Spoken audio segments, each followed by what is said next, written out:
What if TikTok was banned? On Wednesday, March 13th, 2024, the United States House of Representatives voted 352 to 65 to ban TikTok from all devices in the US if ByteDance, its owner, does not sell the app. TikTok is, by all accounts, one of the most popular social media apps in the world. As of last year, it had reached 1.5 billion active users, trailing only YouTube and Facebook in terms of total members on the platform. It's been called many things by many different generations: revolutionary, the pinnacle of entertainment, a timesuck, bad for your brain, Chinese propaganda, and so much more. Without a doubt, TikTok has changed the social media game. Other platforms were quick to adapt and try to get a piece of the pie, with both YouTube introducing YouTube Shorts and Instagram releasing Reels in mid-2020. From there, short-term video content has only continued to become more and more popular and profitable. TikTok has grown so much and short-term content has become so popular that young people, specifically Gen Z and millennials, are now preferring it as their main source of content. 61% of these age groups consume videos under 1 minute in length daily. 50% of them consume videos between 2 to 5 minutes in length daily. In February 2023, 14% of Gen Z adults said they use TikTok as their main source for researching major news events. Only 2% of other adults said the same. Those numbers lead to a few questions. What is TikTok, as well as other social media, doing to our attention spans and our brains? Is this something to be worried about? On top of that, given that TikTok is foreign-based, could outside factors be influencing what news we see and what content we're fed? Should we be going as far as to ban the platform entirely? Let's do our best to answer all of these questions and figure out how exactly this kind of social media may be impacting our brains.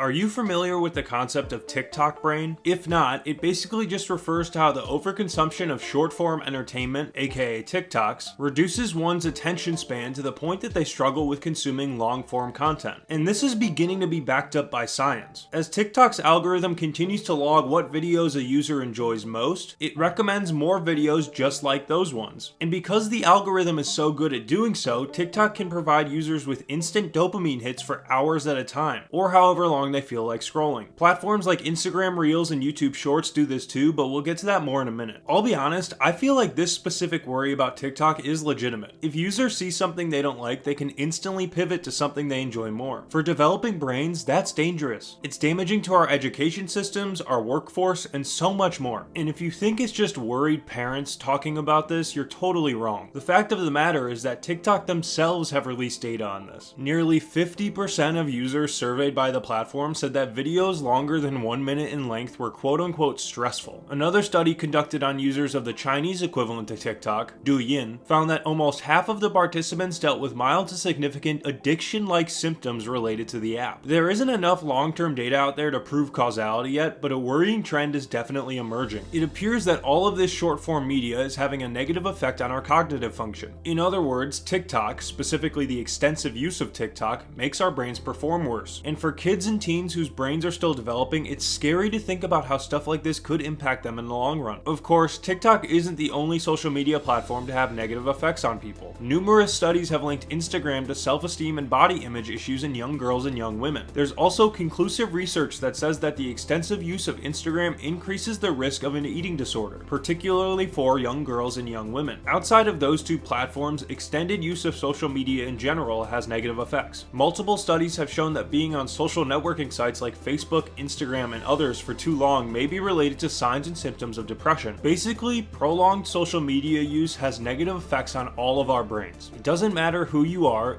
not immune to it. All of these platforms are designed to keep us on them for as long as possible in order to profit off of our time and at our expense. I'm not going to sit here and act like I'm above others either. While I don't use TikTok anymore, I'm certainly still on Instagram Reels. I scroll other platforms pretty often as well. I've even uploaded some of my own content to TikTok and other short-form video platforms. I just believe it's important to be mindful of this stuff and try to break away from the grip that social media has on a lot of our lives. I'll talk more about that later in this video though. Let's get back to TikTok for a second. As I mentioned previously, other platforms like Instagram Reels and YouTube Shorts operate very similarly to TikTok, as they use an algorithm to recommend short-form content to users, and that algorithm fine-tunes their taste as time goes on. If that's the case, why then is the US government looking to ban TikTok? Why did the US House of Representatives Representatives overwhelmingly vote to ban the platform? Well, as you've probably guessed, the answer comes down to America's main foreign adversary.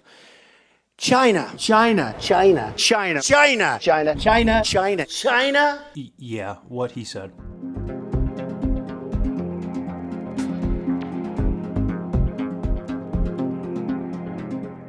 Before we get into answering that question, let's go over a little history. TikTok as we know it today began as an app known as Musical.ly. Musical.ly was founded in 2014, initially launching in Shanghai but quickly spreading to the US due to strong business ties. Meanwhile, over in China, ByteDance, the company that now owns TikTok, founded the aforementioned Douyin in 2016. Douyin attracted over 100 million users in China and Thailand in just over a year, demonstrating its strong potential. 2 years later, ByteDance saw Douyin's continued expansion and decided to push for global growth. It purchased Musical.ly, which was struggling, converted it to TikTok, and that's how TikTok was born. Since then, it's become a global phenomenon, as we all know. But what are its ties to China? Well, as I've already kind of mentioned, ByteDance is a Chinese-based company. Given that government control is kind of a big thing over there, and that it's been alleged that every big Chinese company has ties to the Chinese Communist Party, the US government has become increasingly concerned that its largest foreign adversary may have an easy way to infiltrate American society. And that's basically the idea behind banning TikTok unless it's sold by ByteDance. Whatever you may think about it, the US government believes that ByteDance's ties to the CCP are too risky for TikTok to exist in America. At least that's what they're telling us. They don't want the Chinese government to have access to our data. That's a big part of this. But Google and other tech companies are already stealing our data. Why should I care that ByteDance has it? Well, that's a good question. I personally think it makes sense to worry about a foreign adversary having our data a bit more than American-based companies. But it's also not confirmed that TikTok is continuously giving American data to the Chinese government. So to call it a national security risk while we're simultaneously giving big American tech companies our data seems like a little bit of a stretch. We unlock our phones with our faces and our fingerprints. Nobody bats an eye at that. As soon as a foreign app enters the space though and collects our cookies, we've gotta cut it off. This feels a bit like our generation's Red Scare, and it's led to absurd moments like this happening in Congress when TikTok's CEO was being questioned by Republican leadership. Of what nation are you a citizen?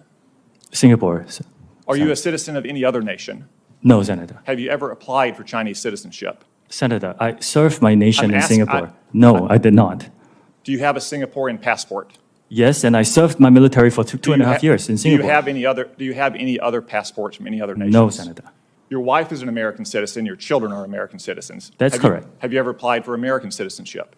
No, not yet. Okay. Have you ever been a member of the Chinese Communist Party? Senator, I'm Singaporean. No. Have you ever been associated or affiliated with the Chinese Communist Party? No, Senator. Again, I'm Singaporean. I know that was a long clip, but it just needed to be shared. What are we doing here? Like what is the I don't know. I guess it's a formality, but like Regardless, I understand wanting to keep data out of the hands of the United States' main foreign adversary, but what's stopping the Chinese government from breaching our data anyway? I guess it's more of a convenience thing? I really don't know. I'm not an expert on this stuff at all. Let's get back to what we were talking about earlier though, and take a look at the bill that the House of Representatives passed a few weeks ago. The 12-page bill, which is known as the Protecting Americans from Foreign Adversary Controlled Applications Act, aims to, quote, protect the national security of the United States from the threat posed by foreign adversary-controlled applications, such as TikTok. If signed into law, it would make it illegal to distribute apps developed by ByteDance, its subsidiaries, and other firms that are, quote, controlled by a foreign adversary, unless, of course, the company offloads the app within 6 months. Now, it's important to note that this bill has significant bipartisan support, meaning both Republicans and Democrats are behind it. In other words, it's not just crazy sections of either party who are on board with this. Even most centrist Democrats and Republicans support it. But why? Well, not only is Congress worried about the Chinese government using TikTok to collect American data, they're also worried about the spread of misinformation. More specifically, they're worried about the Chinese government using TikTok to spread misinformation in the United States. But could that actually happen? It's ultimately unknown. US officials say that yes, ByteDance does have to share information from the app with the CCP. Even TikTok's CEO, who I showed a clip of earlier, said last year that TikTok had collected location data of US users in the past. If you want my opinion, I think it would be really kind of stupid for the CCP to not be taking advantage of TikTok's popularity in the US. We've seen how misinformation can sway elections. I don't see why the CCP wouldn't try to meddle in our elections by pushing propaganda or misinformation on TikTok. Russia has used Facebook to do it, and Facebook is entirely American owned. It would be silly for China to not do that, in my opinion. I'm not saying that they should though. okay? I don't think it's right to meddle in any elections. I think the bipartisan support for the bill is summed up well by this quote from Democratic Representative Seth Moulton, who said, quote, "Ensuring that foreign adversaries do not have the ability to control what we see and hear online is an important piece of what should be a bipartisan effort to make social media safer for all Americans." I ran out of breath saying that. So will TikTok be banned? Right now, it's unclear, but the path forward seems to be there. President Biden has said he'll pass the bill if it reaches his desk. Is there a solution that leaves all parties happy here? Probably not. I'm not sure everyone will be when this is all said and done.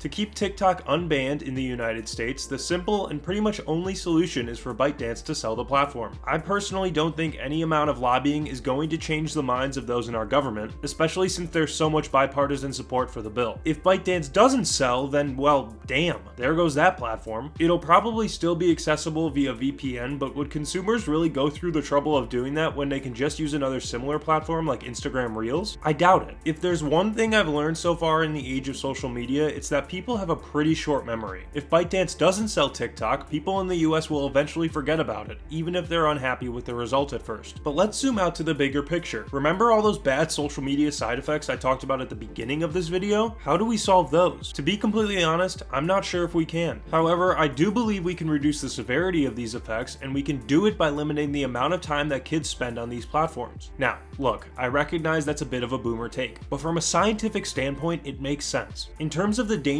of social media, kids are at the highest risk. And this is because when we're kids, our brains are still developing a lot. More importantly, our brains didn't evolve to be constantly looking at a screen and constantly interconnected with everyone. Think of it this way, human evolution has taken hundreds of thousands of years. Evolution in general takes hundreds of thousands to millions of years. Meanwhile, the onset of phones and social media in the digital age has occurred in what, like 20 years? Our brains weren't meant to make sense of all of this. They simply cannot catch up with what's going on. That's why giving kids social media and constant access to a screen totally messes with their brain. Regardless, that's bound to happen. Kids are going to be on social media. I guess all I'm saying is that their time on there should be limited. And honestly, all of our time on those platforms should be limited. I think we'd be a lot better off if that were the case. Anyways, this video was brought to you by Facebook. Nah, I'm just kidding. That'd be ironic though, wouldn't it? That is all I've got for this hypothetical though. If you enjoyed, please feel free to like and subscribe. Sorry for the delay on this video too. I got caught up with a lot of other stuff going on. The next one will be out sooner, I promise. If you're interested in learning more about the topic I discussed today, all of my research links are down in the description. I'd highly recommend you check them out. Like all of my other videos, I do all of this research myself. If I left something out, I promise you it wasn't on purpose. Once again, thank you so much for watching. I really appreciate it. Hope I see you next time.